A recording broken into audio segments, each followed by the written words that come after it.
The fall of Kyle Busch. Now, this is a video I really don't like making, but I have to make it. Because over the last two NASCAR Cup Series seasons, well, Kyle Busch has not been performing to the expectation that was previously set for the past 20 years of his career. Kyle Busch is a two-time NASCAR Cup Series champion. He is a 200-time winner within all national series in NASCAR, Grand National and National. He is and was the biggest thing and the hottest prospects throughout his career. When you seen Kyle Busch on the track behind you, you knew you had to tighten up your act and get racing, because he wouldn't be afraid to. But now it almost seems like Kyle Busch has taken a major hit through his average finish, through his wins, through his poles, and just everything in general. Now, going back to the first problem, and one of the reasons why I think and heavily contributed to Kyle Busch's slight downfall was due to the lack of practice sessions that these cars, these drivers get.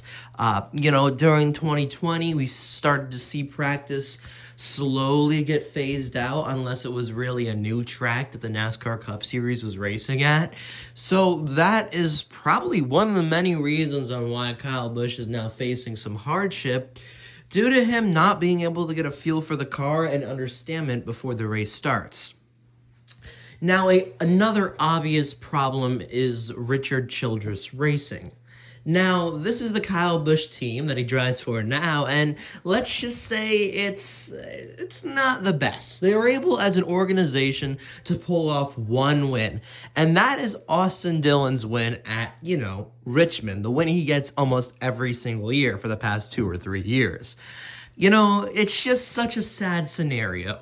Kyle Busch, again, one of NASCAR's, if not NASCAR's greatest driver of the Generation 6 car, makes a transition to RCR and the Gen 7 car and is not able to execute as much.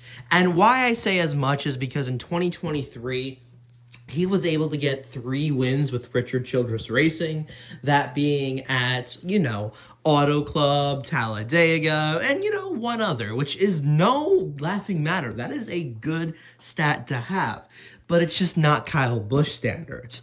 And obviously, for the 3 seasons and the 2 seasons that followed, it was just not up to par.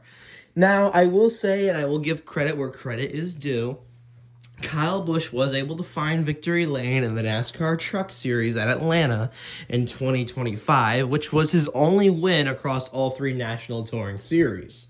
So, again, nothing like we used to see Kyle Busch, performing and being a crazy performer, but still, he's definitely not washed. I personally think Kyle Busch still has a little bit left in him. And why I say that, because his last 3 races of the year, he was getting more consistent and better throughout its entirety. A lot of people also point to the crew chief. The crew chief of the 8 car obviously was not all summed up to what he was, and he obviously got a change throughout the year in 2025, which was a very good thing, and when some of those adjustments in the finishes started coming into play. But let's take a look at Kyle Busch's last 4 to 5 years in the NASCAR Cup Series.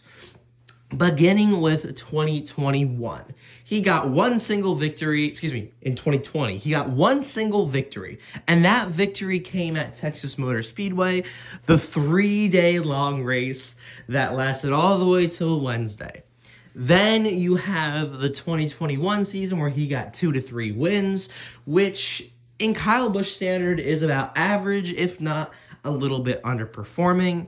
And then with the introduction of the next generation car in 2022, Kyle Busch was only able to get one single victory, and that was after Tyler Reddick and Chase Briscoe wrecked each other at the Bristol Dirt Race. Now, and in 2023, again, he got the 3, and then 2024, 0, 2025, 0, even though in 2024 he did come close a few times, aka Daytona, but he was just never able to pull it off. So this kind of leads into my question to you guys. What do you think causes Kyle Busch's downfall? Do you think Kyle Busch will eventually step away from racing in the next 2 to 3 years? And also, do you think he is washed? Me personally, again, I don't want to say he's washed, considering the fact that he was getting decent finishes. I believe he got a 7th-place finish at Phoenix for the final race of the 2025 season, which is nothing to be ashamed about for Kyle Busch, considering his talent. And, you know, it's just a little bit lower than he's been performing in recent years. But I think Kyle Busch can most definitely rebound and do better from what he's been doing in the past 2 seasons. And maybe 2026 will be Kyle Busch's lucky season. He'll find victory lane again and make all Rowdy Nation happy. But with that being said, I thank every single one of you guys for stopping by the video today. If you have not already hit the like button, I would appreciate that. And subscribe to the channel for weekly videos and everyday YouTube shorts. It's your boy Looney. Thank you so much for stopping by, and I'll catch you in the next one.